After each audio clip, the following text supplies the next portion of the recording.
When the sun goes down in California. I can't think of any other single story that haunts me like this one does. A killer comes out to play. What started out as an evening with friends turned out to be a night of death. With a taste for teenage girls. She was only 15. Who would do this? And an addiction to violence. Let's strangle her, let's beat her, and let's shove wet sand in her mouth. Can this predator be caught before he goes hunting again? This was a perfect blitzkrieg attack. Where did he go? I'm M. William Phelps, investigative journalist, and I have an obsession. Serial killer, cold cases. Now, nearly 10 years later, investigators say they still need the public's help. For me, it's personal. My sister-in-law was murdered, and her killer has never been caught. These killers are still out there. Their victims deserve justice. And just one new clue could make all the difference. I don't have a badge, but I do have something the cops don't have. Someone who understands the dark mind of a murderer. As I started killing again and again, I saw it as a purpose. Because he is one.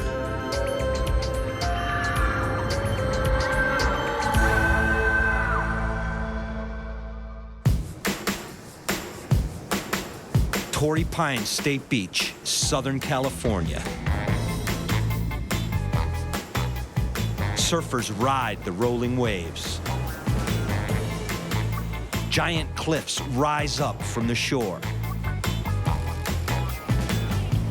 The California coastline. It's so idyllic, so beautiful. I can feel the mist coming in off the water. I'm thinking Annette Funicello, Frankie Avalon, those beach blanket bingo movies. Southern California. Boy, I tell you, this is the life. For teenagers, this beach is paradise. A place for summer love. A place kids can go to get away. But for someone, it's the place to get away with bloody murder. Down in the sand, a dead body, just a kid, a young girl, beaten, strangled, mutilated, the work of a sick and twisted killer. A killer, even 30 years later, who's still on the loose. The summer of '78, Long Beach, California. Sisters Lorraine and Barbara Nantais are typical California girls. Growing up, we lived on a block, and all the kids on the block, we'd play together outside, especially in the summer for hours, sometimes from morning until night. My dad would have to whistle for us to come back in the house. These are the times Lorraine would prefer to remember. In 1978, her sister Barbara was 15. Popular, pretty, and a high school cheerleader. Hey, Barb, your company's here. Boys were always drawn to her, even when she was, even a little bit younger. Oh, she was so beautiful. Yet Barbara's got eyes for one man only. 17-year-old surfer, Jim Alt.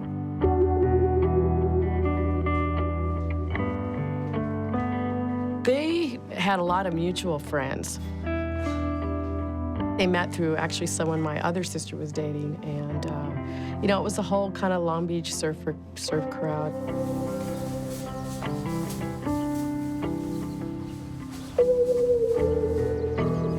I think it was a pretty mutual attraction, and our relationship got pretty intense pretty quickly.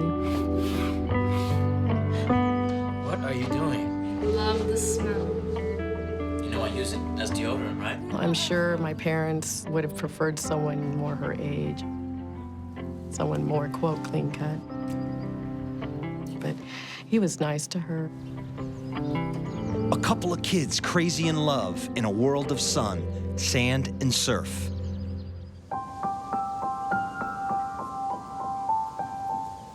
But on August 13, 1978, that world came crashing down. don't want you taking Barbara anywhere this weekend, all right? Yes, sir. Don't worry, we're not going anywhere. Promise. Okay. Barbara's parents were leaving town. Local reporter Brandon Lowry knows the case well. James had promised her father that he wouldn't take Barbara anywhere that weekend. You be good? Drive safely. And of course, as a teenager, when you promise your parents you're going to do something, you don't always follow through. Come on, let's go.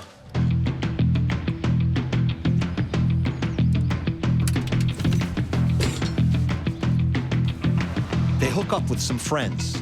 Hey man, the surf looks no good.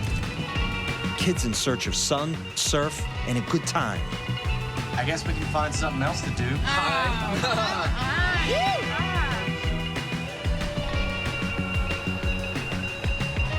Yeah, man, pull over, go for dip. That day, Barbara and Jim drove this exact road down the coast. Their final stop, Torrey Pines Beach. I don't know why they picked that beach. I think there was a rumor that it was a cool place to hang out.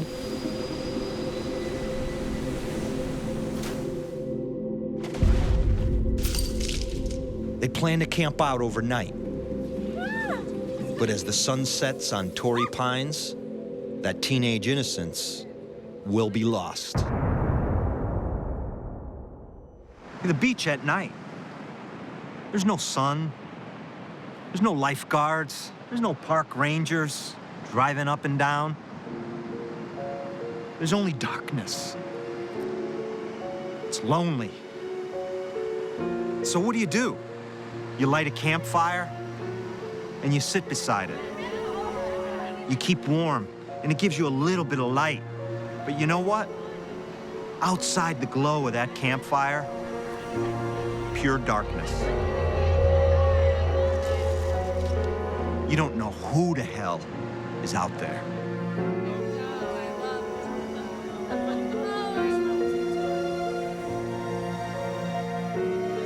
After night came, the two couples split up. See you guys. Richard and Cynthia stayed in a station wagon. James and Barbara brought sleeping bags down to the beach and ended up sleeping there on the beach. But for Jim and Barbara, their sweet dreams will become a living nightmare.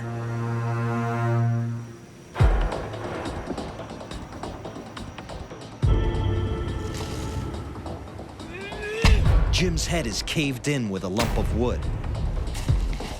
Even worse is in store for Jim's sweetheart, Barbara Nantais. Barbara had been beaten, also mutilated in a very disturbing manner. As quickly as the monster emerged from the shadows, he's gone. The body's just left in the sand. It's a risky dump. You leave bodies at the kill site, you leave evidence. How come this killer's so cocky? I believe he leaves these bodies behind because he can't be connected to them. If anyone can get inside the mind of a killer, it's criminal profiler John Kelly. Wherever he kills them, he leaves them. He feels as though nobody's ever seen him with them. I'm sure they haven't. He just has no relationship with them at all. What makes you so sure that he doesn't know them? His kill site is his dump site. He's very sure that he cannot be connected to these girls. So because he cannot be connected, he doesn't have to be scared or worried about, you know, where they're found or who finds them. That leads me to believe that this is a predator who stalks the beach, looks for a victim, has no connection to the victim, and then kills and mutilates the victim. You know, the way you talk about this makes me think the beach can be a pretty dangerous place, not sun and surf, sand. Absolutely. Down there around this time, extremely dangerous because you have a predator on the loose who's very smart. I mean, this guy pretty much did a perfect job. He didn't get caught yet. Is Kelly right? What are we looking at? An opportunistic killer lying in wait for the perfect time to strike? Time to ask another killer. Raven.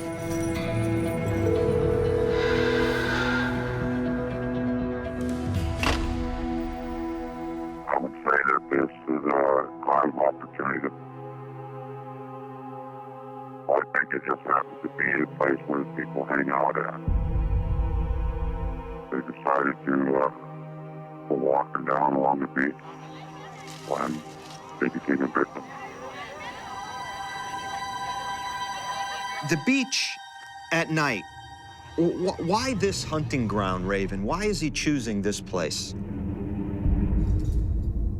We want to get in and out as quick as possible. Raven used to hide his bodies, but this killer doesn't bother. We get caught when people see us get rid of the body. That's the most stressful part of being a killer, is getting rid of the body. Once we get rid of the body, we move on. Then everyone in between us and that body is a suspect. With each new victim comes the risk of being caught. For Raven, his luck ran out. But the Torrey Pines guy, he's still out there. He's still hunting. But how can we be sure it's even a he? Could be the suspect's female. Torrey Pines Beach, Southern California. August 13, 1978. Paradise is lost. Two young kids have been savagely attacked. 15-year-old Barbara Nantais and her boyfriend, Jim Alexander. Homicide officers say what started out as an evening with friends turned out to be a night of death. How do you tell a family that their daughter, their sister, won't be coming home? It's a call Barbara's sister, Lorraine, will never forget. I spent the night at my girlfriend's, my best friend's house. The phone rings, and her mother picks it up, and she gets this look on her face. And I'd never seen her look like that ever. And she says, "Lorraine, your dad wants you to come home." I said, "Wow, okay." She was really quiet driving all the way up there. I mean, really quiet. So we pulled up into the driveway, and there's all these cars. And my mom comes walking out to the car. She stops in the middle of our lawn, and I go up to her, and she started crying. She said, Barbara's dead. She was beat to death. 18-year-old Lorraine is crushed. She has no idea who could have murdered her kid sister. I lost it. I went running into the house, ran into my bedroom and shut the door and, cried for 3 days, pretty much. But I do remember, coming out of my room and seeing all the family was there. We had some relatives fly in, and that really held us together. The days turn into months, then into years. Still no answers, still no arrests, still no justice. The police do all they can, but without much evidence, the progress stalls. The case goes cold. We didn't hear anything except through our parents. We got the impression they were super frustrated by the lack of progress and that they were doing everything they could, and there was just dead ends everywhere. They worked really, really hard on it for years, and they just couldn't, put any evidence together. There wasn't enough evidence, physical evidence, for them to, go after any particular suspect. And on top of that, she's plagued with guilt. We had a horrible fight the day she left. You are going to be in so much trouble when Mom and Dad find out. My parents were out of town, so Barbara said, "Well, I'm going to the beach," and she wasn't supposed to, so my sister and I were both yelling at her, "You're going to get in so much trouble when you get back." Ooh, I'm shaking in my boots. It never occurred to us to tell our parents that what she was doing. Losers! Have fun by yourself. All you think about is yourself. We were yelling at them as they left, and my last words to her were awful. My It's still painful. But Barbara's slaying is no ordinary murder. This is something very twisted. She had been beaten and strangled.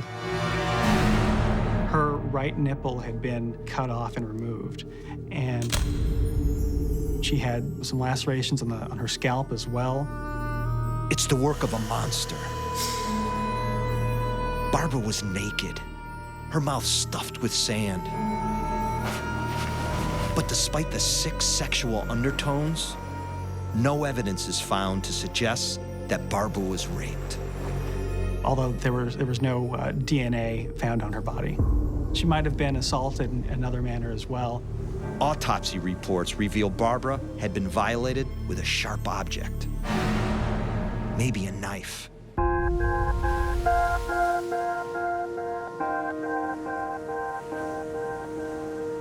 This sister, this daughter, has been brutalized in the worst possible way.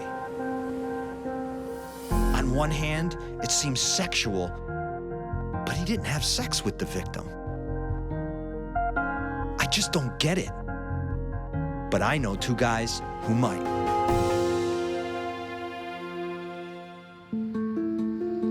Looking at these medical examiner reports, it's pretty clear that this guy did not have sex with these victims. Sex is not his focus. This guy gets off on a anger rush.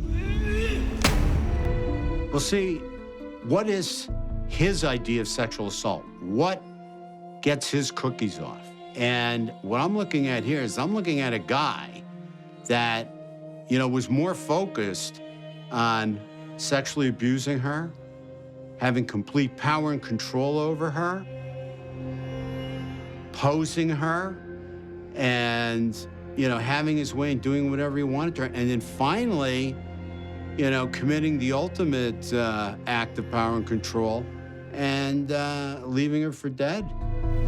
He beats them, he strangles them, he stuffs sand in their mouths so no one can hear them scream. And then he goes to work on them. And he takes a part of their breast, which I believe is a signature, as a trophy or memento. The breast is actually the bosom of life. I mean, your first pretty much nurturing is from your mother's bosom. And I believe that this is the hatred that this man carries around towards breasts because of the relationship he had with his mother. He doesn't only kill them, he shames them and degrades them. I think it's the game of playing God. This is what he's about. He's about power and control. And this is very, very gratifying for him. Makes sense. See, I've heard that before. From this guy, Raven. He used to love playing God. All of us killers are bullies. We don't go after something we can't win. We wait till they're asleep and beats the guy down and then takes over with the woman. The guy had no thinking of not being able to succeed at this. He doesn't seem to have sex with the victims, although there is a sexual element to the crimes. So why doesn't he have sex with them? Well, there could be a number of reasons. One, it could be that he's suspect is female and not male. Women are very vindictive.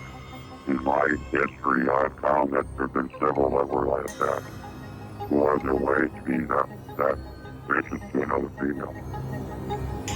Yeah, but if women are vindictive to you, you can't take that leap and say they bash the head in of a guy and sexually mutilate other women. I've never heard of a female serial killer doing that ever. I'm just saying, because those sexes involved, maybe the person that did it was a female because she couldn't do it. if it's a guy that did it, why wouldn't he do it? Maybe he was afraid and he couldn't get it up. I don't know.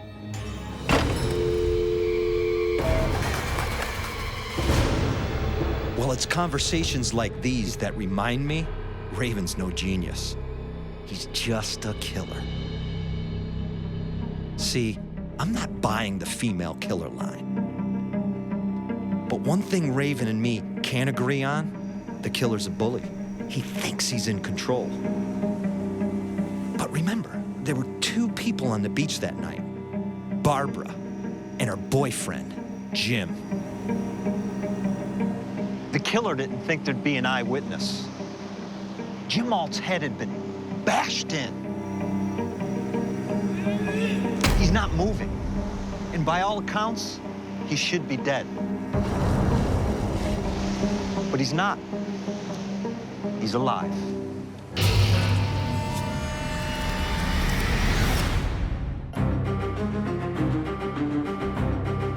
It's been 35 years since 15-year-old Barbara Nantais was found murdered at Torrey Pines State Beach.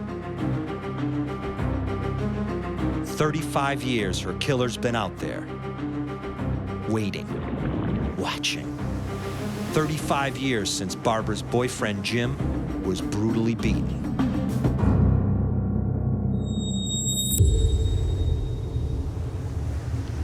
So this is it, the attack site. The parking lot is about 250 yards that way. The lifeguard shack is here. There's a huge cliff here. The ocean's there. They throw some sleeping bags down. And you know what? An innocent night. A dude and his girlfriend. But that's not how it turns out. Jim Alt was beaten within an inch of his life. But incredibly, he's alive. It's hours before he comes to. James said that he remembers being with Barbara on the beach, making love, and falling asleep. After that, it's everything's different. First thing James remembers is shivering. He felt around and just felt sand. He didn't feel Barbara. Jim's skull is bashed in. His eyes swollen shut. He remembers being unable to see anything. He remembers being unable to hear anything. He was dizzy, and he tried to stand up, and he just kept falling over. It's a miracle this guy's still breathing. He was kind of operating on some kind of a primal survival level, and he was just trying to get back to that car to get to his friends. Survival instinct. It kicks in when we need it most. For Jim, it gets him back to his friend's car to beg for help.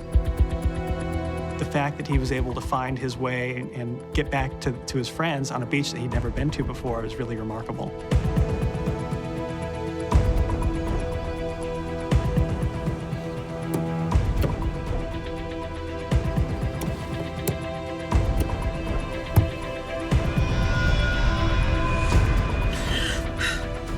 Richard told me that when he looked out the window, he didn't recognize who he saw. He just saw a bloody person. Jim? The only way that he recognized Jim was by his sun-bleached blonde hair. Jim? Find Barb. Those two words, find Barb. Even inches from death, Jim is thinking of his golden girl. But it's too late. Barb's dead. I need to find Jim Alt. Ask him questions, maybe questions no one else has. See what he remembers. See what secrets he holds. Maybe, just maybe, he has the key to this case, but he just doesn't know it. I've heard he's still in California, and I finally managed to track him down. For over 3 decades, he's woken up back at that beach in Torrey Pines. Every day I wake up feeling for sand or sheet. Every morning. There isn't a morning that goes by where I don't open my eyes until I know what's under my hands. He should be a key witness. But how much can you really remember 35 years after getting your skull bashed in? I was cold. I woke up and couldn't see nothing. I felt the sand. Tried to feel for Barbara. I wasn't sure what was going on. I was in a daze, I guess, just on instinct, trying to get myself back to the people I came with so they could go find my girl, because I know she was not with me. Jim clearly remembers what happened after he was attacked. But the million-dollar question is, did he see the killer? No. There's things that I couldn't remember. They asked me things about that night, and I'm sorry, sir, but they were beat out of me. You know, there's whole pieces of my life that are gone because of the blows I took on the beach that night. When Jim says he didn't see the killer, the cops start thinking that's because maybe he's their guy. When the cops ask you, did you kill Barbara? It's like, are you kidding me? I didn't believe it. No, absolutely not. You kidding me? No, I didn't believe it. I did not believe it. I was so in love with that girl.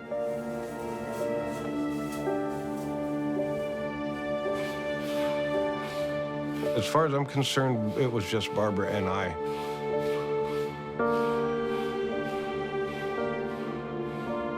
When I was with Barbara, it could be at a rock concert, and I didn't hear the music, I didn't see the people, I saw was Barbara.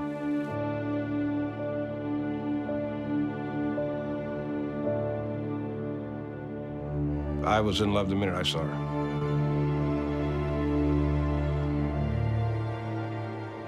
We spent a lot of our time at the beach. We spent a lot of time at each other's homes. I had a moped that I would ride over to her house. Even when we weren't able to see each other, we were on the phone 24/7. At the time, Jim's head trauma is so severe, he remains in a coma for weeks. He says he'll never forget that feeling when he finally woke up. The most excruciating pain I've ever felt, and it was all in my head. It just, every 4 hours, I was hitting that button for them to drill me with whatever drug they were giving me for pain. I was smashed up pretty good. New nose, metal plate up here. I mean, basically, if you can see it, I mean, this has all been reconstructed, you know. They literally put me back together. Eventually, the cops decide it couldn't have been Jim. His wounds are too severe. There's no way they could be self-inflicted. But what does he remember? Who else was on the beach that night? There was a lot of military people on the beach that night. It's a Marine town. It's a military town. We had that thing going, us long-haired surfers, and we'd call the military folks jarheads. Jim, do you remember at all that day, while you were at the beach, running into a military dude and calling him a jarhead or getting into it with any military people that day? No, because I wouldn't want a confrontation in front of Barbara. I'm very protective, so for me to say something stupid, that would mean that I would be opening up myself and my girl to potential danger. A fun night with his girl. That's all Jim wanted, but someone had other plans. He thinks it could have been a Marine. I want to see if that adds up for John Kelly. So who might this be? Who are we looking at here, Kelly? The one thing I can focus on is the signature. The one thing I'm really looking at is this attack at the breast. This guy isn't scared to get down and dirty. Fighting in sand, removing breasts, This is not somebody who's squeamish when it comes to battle or attacking. I'd have to say we're looking at an ex-serviceman who was in combat. Someone coming back from Vietnam who's seen a lot of horror. They've been in war, they've seen body parts removed, they've even removed body parts. This is a battle-hardened person who's really suffering from severe post-traumatic stress. Could be someone who received a Dear John letter while he was away at war, came back very upset, extremely angry at females. The throat, the mouth, he doesn't want to hear anything from them. He just wants to kill them, he wants them to suffer, and leave them in a very shocking position. So let's say Kelly's right. We've got this guy. He's come back from Nam. He's seen things, done things. He's angry at the world, angry at women. Where does he go to get his revenge? Torrey Pines Beach. There's a lot of military bases around here. Pendleton, Point Loma, Miramar. And after the Vietnam War, a lot of those guys came back and they settled here. Guys who were haunted by what they had seen and what they had done. And you know, some of those guys, I bet, were living on the edge. And I gotta ask myself, was this killer, was he one of them? For years, the case goes cold. But suddenly, new clues emerge. And 6 years later, the killer strikes again. Her left breast had been completely severed. Southern California. Sandy beaches for miles. But build enough sand castles, and you may just dig up a body. In 1978, just north of San Diego, 15-year-old Barbara Nantais is found brutally murdered. After this weekend's senseless murder, a lot of people are going to start thinking twice about coming out here at night.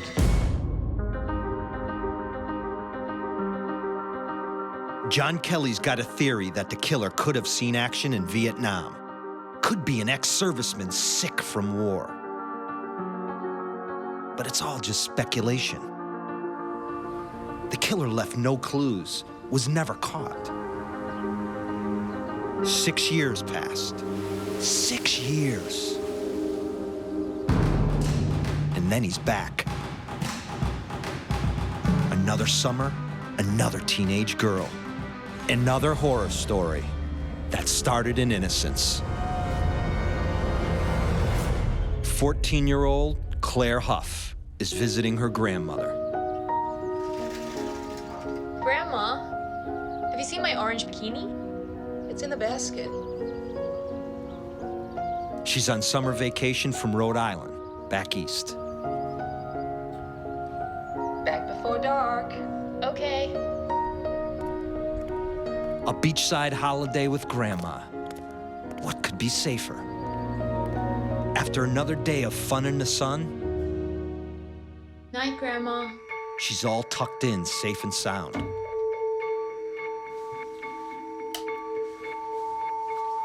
The dark night is just too tempting. Claire has plans.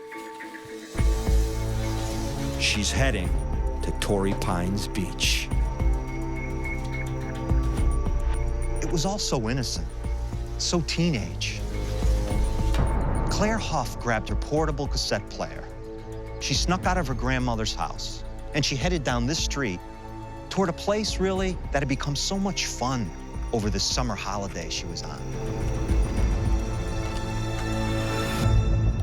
But what Claire didn't know was that when the sun set on this magical place,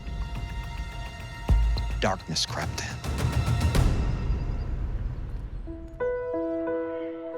No one knows exactly what happened that night. But when you take a boombox and head for the beach, it's probably a party with friends.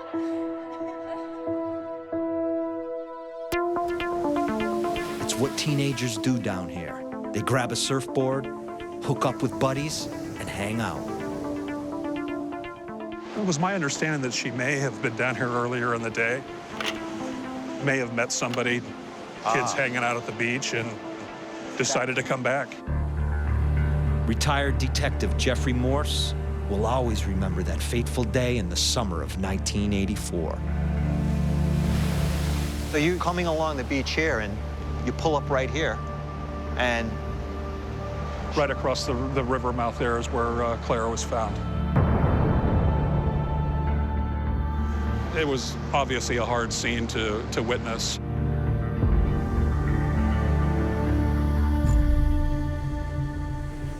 She was wearing some type of blouse and some blue jeans. The blue jeans were kind of pulled down.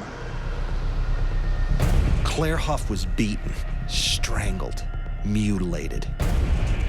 Her lifeless body left half naked in the sand. But it's the MO that makes the cops shudder. Because they've seen this guy's work before. Claire had sand packed into her mouth. Her left breast had been completely severed. She had been cut across the neck, and she had also suffered some genital mutilation as well. There it is again. This attack on the breast. In 78, it's the nipple. In 84, it's the whole thing. And you know what? Claire's breast was never found. I gotta know why. Why take a morbid memento? I'm hesitant to call Raven again. The whole female killer angle wasn't all that helpful last time. But something tells me he knows a thing or two about grisly souvenirs. Well, check it with him at the demonic house somewhere. There's one guy that can make landscapes of him. Some cozy jewelry. Some little keepsakes along the way. This one just happens to be a brass. He's turning around and he's saying, you belong to me, you're my possession, and I'm taking this for my fantasy or for whatever reason he has in mind. I'm going to leave you degraded and in shame here. And I'm also going to create a shock value to your murder for the people that find you. What's baffling to me is the, 6-year cooling off period, but I have to say that this is the same guy. Kelly's right. Claire Huff is killed the same way. Mutilated the same way. Almost the same age as Barbara Nantais. Almost the same dump spot. This could be the same guy. Probably a local. Maybe military. Definitely a serial killer. In the days following the crime, police have only one suspect. The man who found the body. She was found by Wallace Wheeler, who I understand was questioned. Tragically, Wheeler committed suicide in 1988. He jumped off a building in downtown San Diego. Detectives have since ruled him out as a suspect. But even now, decades later, it's a mystery what Claire was even doing out that night. She had left her grandmother's house at about 11 o'clock at night and had snuck out of the house. She walked down to a nearby convenience store, bought a pack of cigarettes. Thanks. And together with her boombox stereo, she went down to the beach. Claire Huff stopped at this convenience store on her way to the beach that night to buy a pack of cigarettes. A classic symbol of teenage rebellion. I gotta ask myself, do those cigarettes hold the key to solving this case? Evidence found at the scene of the crime helps police start painting a picture. There had been cigarette butts left at the scene near her body, and they were taken for testing. And the results of those tests, I gotta tell you, very, very interesting. See, there's one thing the killer wasn't counting on. 3 little letters that could spell justice. DNA. This guy, DNA's not even in his vocabulary. Wasn't even a thought, didn't even enter this guy's mind. And that's what I think is gonna get him caught. Torrey Pines Beach, just north of San Diego. For you and I, it's a playground. But for a psychopath, it's a hunting ground. For over 30 years, a mystery has confounded police. A serial killer who preys on young girls. There's been precious little to go on, but John Kelly and I, we're giving it our best shot. Just above my head on this bridge, traffic thunders past. And right down here, that's where Claire Huff's body was found. Now we know where she was found. We know the vile things that were done to her. What we don't know is who did it.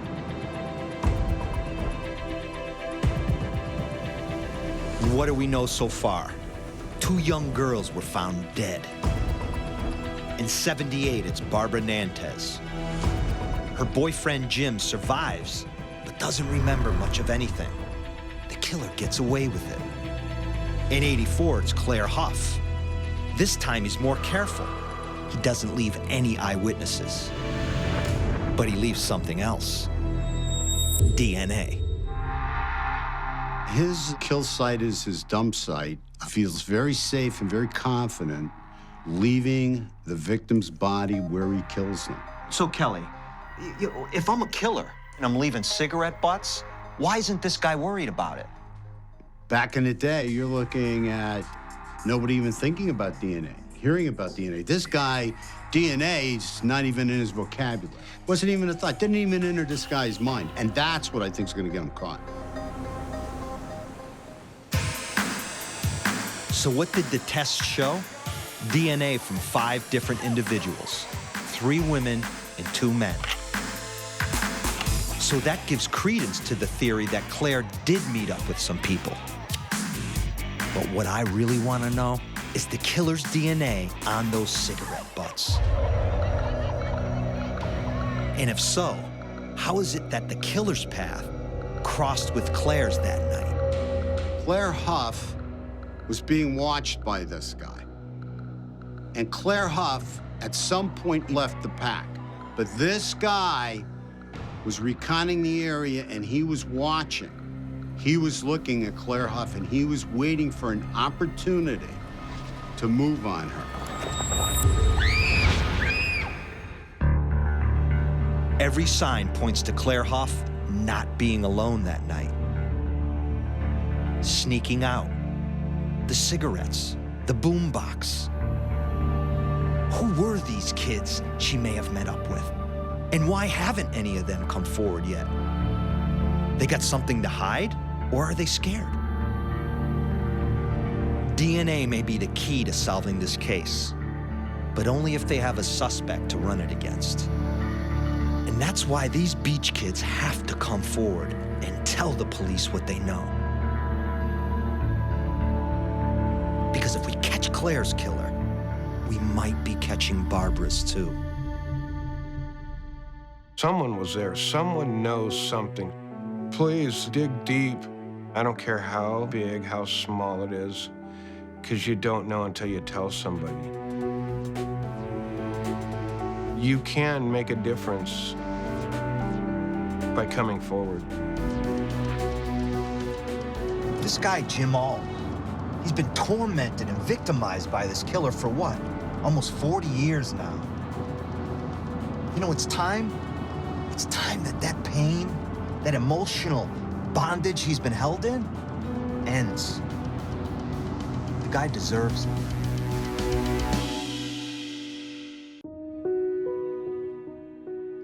This story is one of the few stories that I think about at least on a weekly basis.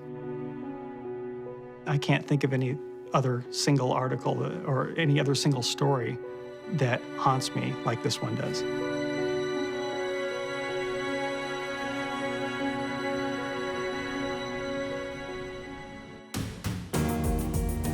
Every day, Torrey Pines Beach is full of life. Couples in love. Teenagers having fun. And just a few feet away, 2 innocent girls lost their lives. See, life just moves on. But for Claire Huff and Barbara Nantais, life just stopped. 2 young girls who never grew up, never fulfilled their dreams.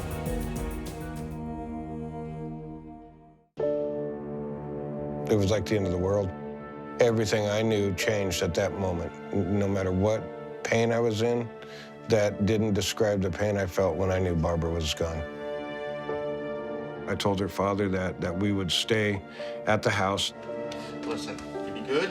Of course. Don't go anywhere. Of course. Okay? That's the thing that gives me the survivor's guilt. Drive safely. We will.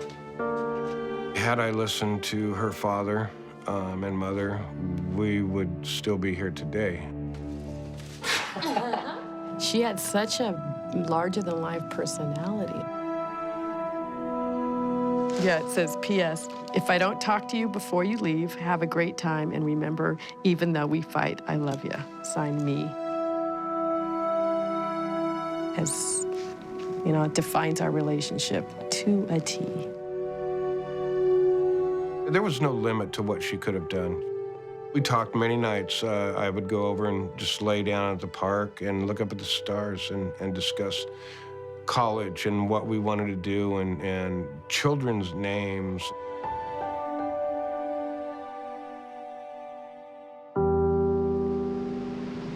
These girls were 14 and 15 years old.